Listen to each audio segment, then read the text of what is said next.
And welcome back to the Michael Cohen Show on our continued journey to 500,000 subscribers. We're doing great, not fast enough for me. Meanwhile, subscribe, watch, comment, please. Keep those comments coming and share with your family and friends because the insanity, it's not stopping. Meanwhile, Trump is currently on his way back from the Netherlands at the NATO summit, and he took time on the way out to speak with reporters. Now, Trump was very defensive after reports came out yesterday that the Iranian attacks, well, might not have been as successful as Trump and his cronies had claimed. At one point, the New York Times reporting made was that, according to military bomb experts, it may have taken more than 1 day of strikes to complete this job. Trump told the audience that the U.S. attacks ended the war like Hiroshima. Play the clip. Well, it was so bad that they ended the war. It ended the war. Somebody said in a certain way, that it was so devastating, actually. If you look at Hiroshima, if you look at Nagasaki, that ended a war too. This ended a war in a different way, but it was so devastating. Also, they have... It's just not accurate. First of all, you can't compare the two. All right, let me be very clear. One of bunker buster bombs, the other were atomic bombs. Now, I'm going to show you more of Trump's comments on Iran, but I want to focus on other topics first. Trump was asked if he's satisfied with Spain after they refused to raise their defense spending. Trump then, of course, responded with a threat. Play that clip. A question on Spain. Are you satisfied with today? Oh, I think Spain's terrible what they've done. No, I do. They're the only country that won't pay the full up. They want to stay at 2%. I think it's terrible. And, they're doing very well. The economy is very well. And that economy could be blown right out of the water with something bad happening. Spain is the only country that... Are you from Spain? Yeah. Good, congratulations. You're the only country that is not paying. I don't know what the problem is. I think it's too bad. So we'll make... Yeah, I mean, talk about trying to make your point to the president of Spain by going through a reporter. One of the things I really do, I wish that those that were around Trump would say, let's just take a step back. All right, let's actually act presidential, because comments like that, they don't actually enhance his reputation. They detract from it, regardless of what the sycophants around him are telling him. Now, a reporter then went on and asked Trump how his talks with Zelensky went. Play that clip. Just changing gears to your meeting with Zelensky later today, can you give us any preview of what the two of you might be discussing? No, well, we'll discuss the obvious. We'll discuss his difficulty. He's got a little difficulty. Zelensky, he's a nice guy. I mean, I'm going to meet him today. I don't know. I assume we're going to be discussing Ukraine. Yes. I mean, it seems like the most likely subject. Any restart talks there, or anything that you might do? Well, we're going to see. I mean, I've spoken to Putin a lot, and he actually was very nice. He volunteered help on, as you know, on Iran. I said, no, I don't need help on Iran. I need help on Russia. Okay? I said, do me a favor.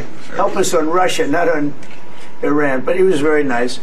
We're going to talk about that. We're going to talk. I think progress is being made. Yeah, now let me be clear, all right? With the flip-flopping, the back-and-forth table tennis of Zelensky, Putin, Putin, Zelensky, and so on, this is not going to make this situation resolve itself any faster. That I can assure you. Meanwhile, a Ukrainian reporter then started to ask Trump a question, and to everyone's surprise, Trump actually showed some empathy. Play that clip. I haven't seen before for a long time. Go ahead. Go ahead. White shirt. Oh, she's all excited. Okay, so BBC News Ukrainian. I would Where are you like to from? Ask you, I'm from Ukraine. Oh. So my question to you is whether or not the U.S. is ready to sell anti-air missile systems Patriot to Ukraine. We know that Russia has been pounding Ukraine really heavily right now. Are you living yourself now in Ukraine? My husband is there. Wow. And I can see you very, it's amazing. And me with the kids, I'm in Warsaw actually, because he wanted me to be. Is your husband a soldier? No? He is. He's there now? Yeah. Wow. That's rough stuff, right? That's tough. And you're living here? In Warsaw. And you're a reporter? I am. Good. So let me just tell you, they do want to have the anti-missile missiles, okay, as they call them, the Patriots. And we're going to see if we can make some available, you know. They're very hard to get. We need them too. We were supplying them to Israel, and they're very effective, 100% effective. Hard to believe how effective. And they do want that more than any other thing, as you probably know. That's a very good question, and I wish you a lot of luck. I mean, I can see it's very upsetting to you. So say hello to your husband, okay? Yeah. Look, I've seen him. You know, you may remember in my speech before the House Oversight, Trump has compassion, but he's not a compassionate man, right? For whatever the reason is, maybe she's young, maybe attractive, maybe because, you know, she's Ukrainian and there's something on his mind right now. He's showing compassion. If you really want to do the right thing, this is the time that we step up and we sort of put the screws on Russia, as so many other countries have. Whether, I'm not saying militarily, I'm saying financially, and we can do it. Meanwhile, reporter then asked Trump about his claim that he could end wars in 24 hours. Play that clip. Mr. President, Johannes Petra from Austrian National Television. How are you? You once said that you would end the Ukraine war in 24 hours. You later said you said that sarcastically. Well, of course it was sarcastic. But you've now been in office for 5 months and 5 days. Why have you not been able to end the Ukraine war? Because it's more difficult than people would have any idea. Vladimir Putin has been more difficult. Frankly, I had some problems with Zelensky. You may have read about him. And it's been more difficult than other wars. I mean, look, we just ended a war in 12 days that was simmering for 30 years, frankly. We ended Rwanda and the Congo. They're coming to sign the documents. We've already signed basic documents, but they're coming, I think, to the White House on Friday. We ended, Serbia was going to go at it. But maybe the most important of all, India and Pakistan. And that wasn't whether or not they may someday have nukes like we're talking about in the Middle East, like we're talking about with Israel and Iran. This is they have nuclear weapons. I ended that with a series of phone calls on trade. I said, look. By the way, so much of that is so overinflated. I mean, truth be told, it's so important that we get correct information, especially from our leader. Now, of course, turning to Trump's just insane comments about Iran, he tried to use the bomber pilots as scapegoats. I couldn't believe it. Insinuating reporters were disrespecting the military by actually giving airtime to the leaked reports that ultimately turned out to be correct. Play the clip. You should be proud, you, especially you, should be proud of those pilots, and you shouldn't be trying to demean them. No, those pilots flew at great risk, a big chance that they'd never come back home and see their husbands or their wives. Let me just tell you, you and NBC, fake news, which is one of the worst, and CNN, New York Times, they're all bad. They're sick. There's something wrong with them. You know what? You should be praising those people instead of trying to find some. By getting me, by trying to go and get me, you're hurting those people. They were devastated. You know, I got a call from Missouri, great state, that I won 3 times by a lot. And I got a call that the pilots and the people on the plane were devastated because they were trying to minimize the attack. And they all said it was hit. But we don't think it was really maybe hit that badly.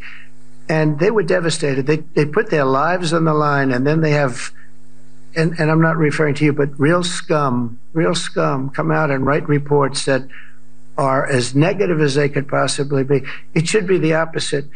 You should make them heroes and heroines. You know, I got to be honest with you here, all right? It's such a ridiculous comment to come from the mouth of a man who I know for over a decade and a half, who generally doesn't say things this ridiculous.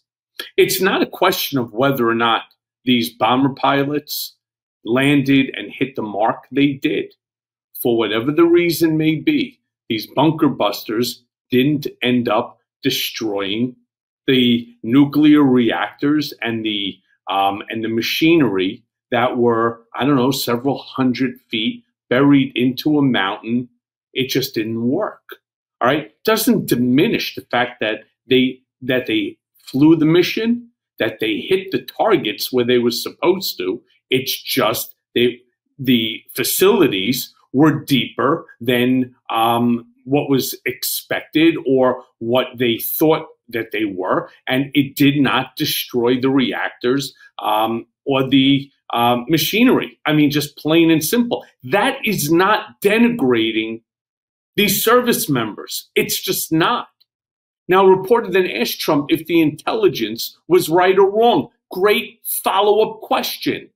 Trump, of course, then started to ramble and then used an analogy about children. Yeah, children fighting that he had used before with Russia and Ukraine. And specifically, I want you all to pay attention to the end of the clip when NATO chief Mark Rutte called Trump daddy when referring to Trump having to use strong language with Iran and Israel. Play that clip. But can you clarify, is the intelligence correct or is the intelligence wrong? Well, the intelligence was very inconclusive. The intelligence says we don't know. It could have been very severe. That's what the intelligence says. So I guess that's correct. But I think we can take the we don't know. It was very severe. It was obliteration. And you'd think that a media outlet would say, isn't that a great thing? I mean, more importantly for the pilots, for the military, you take their guts out. You take their absolute guts out. They had a tremendous attack. It was a complete obliteration. The other team, the other group, Iran, said, let's stop this. And you know what? Israel said it too. Very smart. They fought like hell, and then they said, let's stop. And they're going to build themselves. And I really see it as sticking. I mean, we may do papers on it, Marco. Maybe we're going to do papers. I don't even know if you need them. They're not going to be fighting each other. They've had it. They've had a big fight, like two kids in a schoolyard. You know, they fight like hell. You can't stop them. Let them fight for about 2-3 minutes, then it's easy to stop them. And then Daddy has to sometimes use strong language. You have to use strong language. Every once in a while, you have to use a certain word. Yeah. Meanwhile, look, a reporter then asked Trump if he believed that the report was correct in saying that Iran was actually able to move its stockpile of enriched uranium before the attack. Play the clip. Thank you, Mr. President. You've made clear your position on what impact the strikes had. I wanted to ask you what is next with Iran. For instance, is there any indication from U.S. intelligence that Iran was able to move any material, including No, just the opposite. We think we hit them so hard and so fast they didn't get to move. And if you knew about that material, it's very hard and very dangerous to move. It's called in many people they call it dust, but it's very, very heavy. It's very, very hard to move. And they were way down. You know, they're 30 stories down. They're literally 30, 35 stories down underground. I think you got it all. Oh yeah, we think we got. We think it's covered with granite, concrete, and steel. Can I ask you? Yeah. Meanwhile, look, the last clip that I want to show you is of Trump talking about how Iran will not have nuclear and suggested that he may actually be meeting with the Iranian president. Play the clip. We destroyed the nuclear. In other words, it's destroyed. I said, Iran will not have nuclear. Well, we blew it up. It's blown up to kingdom come. And so I don't feel very strongly about it. If we got a document, wouldn't be bad. We're going to meet with them, actually. We're going to meet with them. Yeah. Let me be very clear. Reports that are coming out, both by satellite as well as intelligence on the ground reports, indicate that what Trump is saying is a far cry from what has actually been experienced. And it's why I constantly say, please subscribe, share, comment. All right. Why? Because we got to build this community. We, the American people, deserve the truth. And as always, thanks for listening. Hey everyone. First of all, thanks for watching. I mean, we're going to be posting daily episodes with reactions and talking about politics. We'll be talking about everything, in fact. So please like and subscribe. Join us on this journey.